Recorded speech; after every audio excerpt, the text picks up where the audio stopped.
स्वागत है आपका मेरे YouTube channel economics with excellence में। मनी एंड बैंकिंग में आज हम टाइप ऑफ डिपॉजिट स्टडी करेंगे, जिसमें कि हम देखेंगे कि जो डिपॉजिट्स हैं वो कितने प्रकार के होते हैं और इनकी जो डेफिनेशंस हैं उनको भी हम समझने का प्रयास करेंगे। तो चलिए स्टार्ट करते हैं।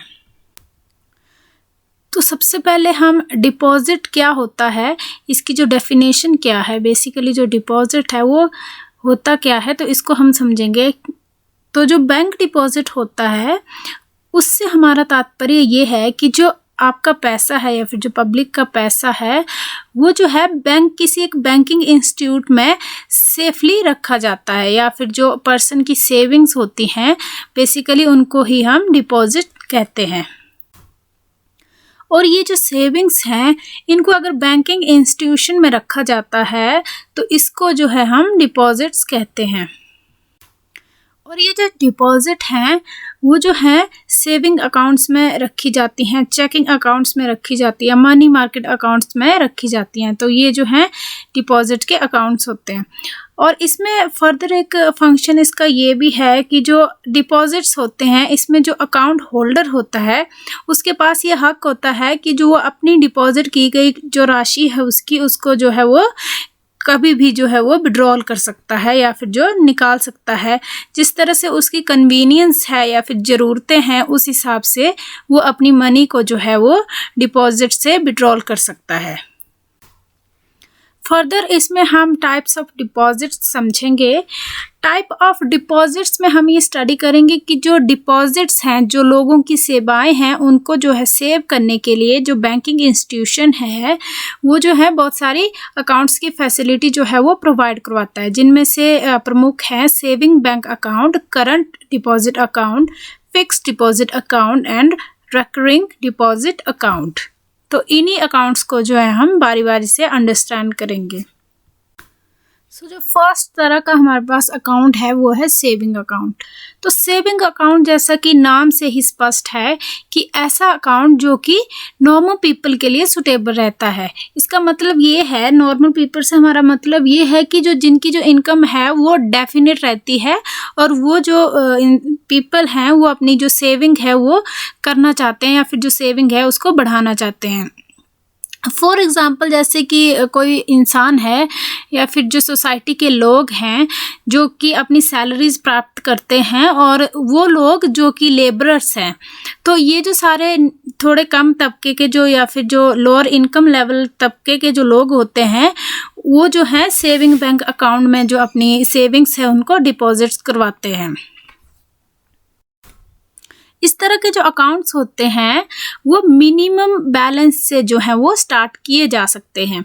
Minimum balance in the sense कि अगर कोई चाहे कि उसको जो है अपना अकाउंट 500 में स्टार्ट करना है या फिर 1000 रुपये में स्टार्ट करना है तो वो ईज़िली जो है वो सेविंग बैंक अकाउंट जो है वो स्टार्ट कर सकता है।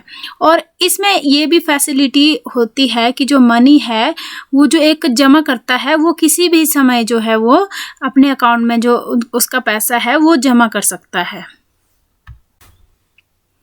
इसमें जो डिपॉजिट की फैसिलिटी है वो हमने देख ली है। अब हम इसमें विड्रॉल की फैसिलिटी देखेंगे कि जो इंसान है वो अपना पैसा जो है वो किसी भी समय विड्रॉल कर सकता है। जैसे कि अपनी ज़रूरत के अनुसार वो पैसा अपना विड्रॉल कर सकता है by signing a withdrawal form और बाय इशूइंग अ चेक और by using an ATM card. जो इंसान है वो अपना जो पैसा है वो विड्रॉल फॉर्म से भी निकाल सकता है और चेक्स के द्वारा भी निकाल सकता है और डायरेक्टली वो ATM कार्ड से भी अपना पैसा निकाल सकता है। इस तरह के विड्रॉल्स में जनरली जो फाइनेंशियल इंस्टीट्यूशन है या फिर जो बैंकिंग सेक्टर है वो जो है रिस्ट्रिक्शन लगाती है और उनको ये लिमिट दी गई होती है कि वो एक महीने में कितनी बार जो है वो पैसा विड्रॉल कर सकते हैं। और इस प्रकार की जो स्मॉल सेविंग्स होती हैं उन पर जो है रेट ऑफ इंटरेस्ट जो है वो अलॉट होता है और ये जो रेट ऑफ इंटरेस्ट है ये इनकी सेविंग्स के आधार पर जो है वो दिया जाता है। ये जो रेट ऑफ इंटरेस्ट है वो बैंक टू बैंक वेरी करता है और इसमें जो है चार्जेस भी होते हैं टाइम टू टाइम, या फिर जो ATM चार्जेस जो बैंक रिसीव करती है या फिर जो कोई भी चार्जेस होते हैं ये टाइम टू टाइम जो है वो वेरी करते हैं।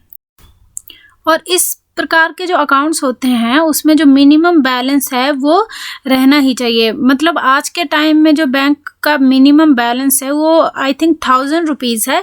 सो 1000 रुपीज़ से कम की जो डिपॉजिट है या फिर जो 1000 रुपीज़ से कम बैलेंस जो है वो बैंक अलाउ नहीं करता है।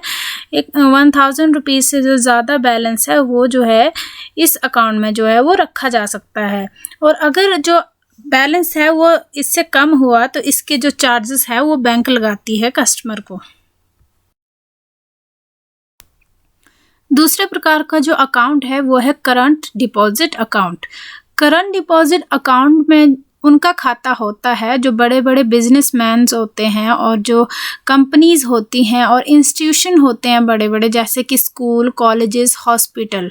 तो ये जो सभी इंस्टीट्यूशन है या फिर जो बड़े बड़े बिजनेसमैन हैं, इनके लिए करंट डिपॉजिट अकाउंट जो है वो खोला जाता है ताकि वो अपनी जो पेमेंट है वो ईजीली कर सके।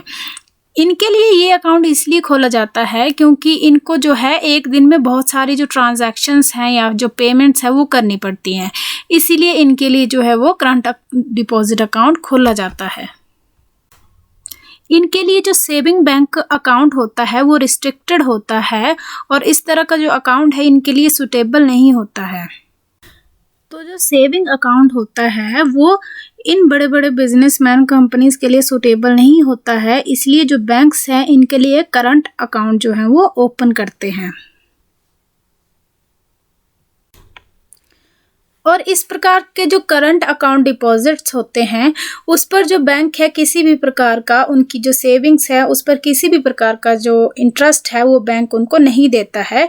इसके अलावा जो होल्डर है जिसका बैंक में अकाउंट है उसको ही जो साल के लास्ट में मेंटेनेंस चार्जेस इसके लिए देने पड़ते हैं। इस प्रकार के अकाउंट में जो excess of the balance of the deposit होती है इसको विड्रॉल करने के लिए जो बैंक है वो ओवरड्राफ्ट की फैसिलिटी भी इनको प्रोवाइड करता है ताकि जो अकाउंट होल्डर है उसको विड्रॉल करने में कोई परेशानी ना हो। तो इस फैसिलिटी को जो है वो ओवरड्राफ्ट की जो फैसिलिटी है वो कहा जाता है।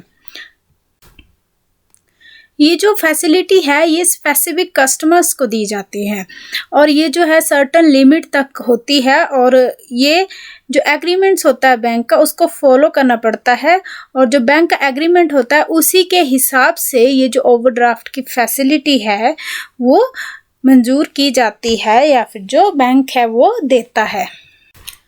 अगला जो बैंक डिपॉजिट है वो है फिक्स्ड डिपॉजिट अकाउंट।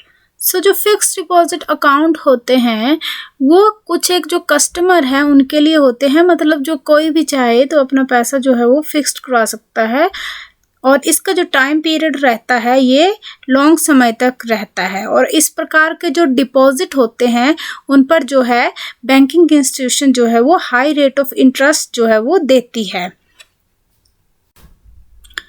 अगर जो डिपॉजिट है वो सेविंग बैंक अकाउंट में जमा हुआ है तो इस प्रकार के जो डिपॉजिट्स होते हैं उस पर जो बैंक है उनको कस्टमर्स को लो रेट ऑफ इंटरेस्ट देती है। इसीलिए अगर जो मनी है वो फिक्स्ड डिपॉजिट अकाउंट में जो है वो जमा हुई है तो उस पर बैंक जो है वो हाई रेट ऑफ इंटरेस्ट जो है वो कस्टमर को देती है। जो फिक्स डिपॉजिट अकाउंट होते हैं इनमें जमा किया जाने वाला जो पैसा होता है इनको जो है एक टाइम लिमिट से पहले जो है वो विड्रॉल नहीं किया जा सकता है। इनका जो टाइम पीरियड हो सकता है 15 दिन का हो या फिर 3 इयर्स का हो या फिर 5 इयर्स का हो या फिर उससे भी ज़्यादा हो। तो जब तक वो टाइम जो है वो कंप्लीट नहीं होता है तब तक जो पैसा है उसको विड्रॉल नहीं किया जा सकता है। इन केस अगर कस्टमर को पैसे की ज़रूरत है तो वो अपनी जो फिक्स डिपॉजिट है उसको तोड़वा सकता है, उसको मैच्योरिटी से पहले ही अपना पैसा विड्रॉल कर सकता है। पर इस पर जो बैंकिंग इंस्टीट्यूशन है उसकी एक कंडीशन होती है कि जो इस तरह के जो अगर मेजॉरिटी से पहले ही अगर डिपॉजिट जो है वो विड्रॉल किए गए हैं तो इस पर जो फाइनेंशियल इंस्टीट्यूशन है वो लोअर रेट ऑफ इंटरेस्ट जो है वो देता है। जब इस प्रकार के जो अकाउंट है इसका टाइम पीरियड हो जाता है, जब इनका टाइम पीरियड कंप्लीट हो जाता है तो इनको कहते हैं कि जो आपकी फिक्स्ड डिपॉजिट अकाउंट है वो मैच्योर हो चुकी है। तो अगर ये अकाउंट है जो है वो मैच्योर हो चुकी है तो उस सिचुएशन में जो उस अकाउंट का कस्टमर है या फिर जो कंज्यूमर है उसको फर्दर पीरियड के लिए रिन्यू करवा सकता है या फिर विड्रॉल करवा सकता है। ये उसकी अपनी इच्छा पर निर्भर करता है। और इस प्रकार के जो डिपॉजिट्स होते हैं उन पर बैंक जो है वो लोन भी प्रोवाइड करवा सकता है, क्योंकि सिक्योरिटी के रूप में उनका जो फिक्स्ड डिपॉजिट की जो रिसिप्ट होती है वो बैंक के पास होती है। And now we have another type of deposit account, that is recurring deposit account. इस तरह के अकाउंट में जो अकाउंट होल्डर होता है उसको महीने में एक बार एक फिक्स्ड अमाउंट जो है वो देना पड़ता है। Fixed amount in the sense कि अगर किसी व्यक्ति ने 2000 रुपये की जो है वो रेकरिंग डिपॉजिट अकाउंट लगवाई है या फिर जो रेकरिंग डिपॉजिट अकाउंट है उसका 2000 रुपये का, तो ये 2000 रुपये जो है उसको हर मंथ पे करना पड़ेगा अपने रेकरिंग डिपॉजिट अकाउंट में। तो जो टोटल डिपॉजिट होता है इसका और इसके साथ साथ जो रेट ऑफ इंटरेस्ट इसको मिलती है, किसी कंज्यूमर को मिलती है या कस्टमर को मिलती है, वो जो अमाउंट है वो मैच्योरिटी के बाद ही पे की जाती है। रेकरिंग डिपॉजिट अकाउंट में कोई भी जो कस्टमर है वो मैच्योरिटी से पहले ही अपनी जो सेविंग्स हैं उनको ले सकता है, और जिस डेट पर उसने वो अकाउंट जो है उससे अपनी सेविंग ले ली हैं सिर्फ उसी अकाउंट या फिर उसी डेट का जो है उसको पैसा मिलेगा। इस तरह के जो अकाउंट हैं वो इंडिविजुअली एक पर्सन जो है वो ओपन करता है, इंडिविजुअली इसको ओपन किया जा सकता है। और साथ साथ में अगर दो व्यक्ति भी अगर इस अकाउंट को जो है वो ओपन करना चाहते हैं, इट मीन्स कि जॉइंट अकाउंट, तो ये जो अकाउंट है वो जॉइंट भी ओपन हो सकता है। जॉइंट अकाउंट में जो है वो हस्बैंड वाइफ ज़्यादातर जो अपना अकाउंट है वो ओपन करवाते हैं, और जो पेरेंट्स होते हैं वो भी अपने बच्चों के नाम पर इन अकाउंट को जो है वो ओपन करवा सकते हैं, और वो अपने बच्चों के साथ साथ ही इस अकाउंट को जो है वो जॉइंटली ओपन करवा सकते हैं। इस प्रकार के जो अकाउंट्स होते हैं उसमें जो रेट ऑफ इंटरेस्ट एक फाइनेंशियल इंस्टीट्यूशन देता है वो सेविंग बैंक डिपॉजिट से ज़्यादा होता है। इट मीन्स कि जो आरडी का जो इंटरेस्ट होता है, रेट ऑफ इंटरेस्ट होता है वो ज़्यादा होता है, और जो सेविंग बैंक डिपॉजिट का रेट ऑफ इंटरेस्ट होता है वो इसके कंपैरेटिवली कम होता है। इसी के साथ मैं आशा करती हूँ कि आपको ये जो सारे डिपॉजिट हैं या फिर जो डिपॉजिट अकाउंट्स हैं ये बहुत ही अच्छी तरह से समझ आ गए होंगे। तो अगर आपको मेरी वीडियो पसंद आई है तो आप मेरे चैनल को सब्सक्राइब कर दें और मेरी वीडियो को लाइक कर दें। धन्यवाद।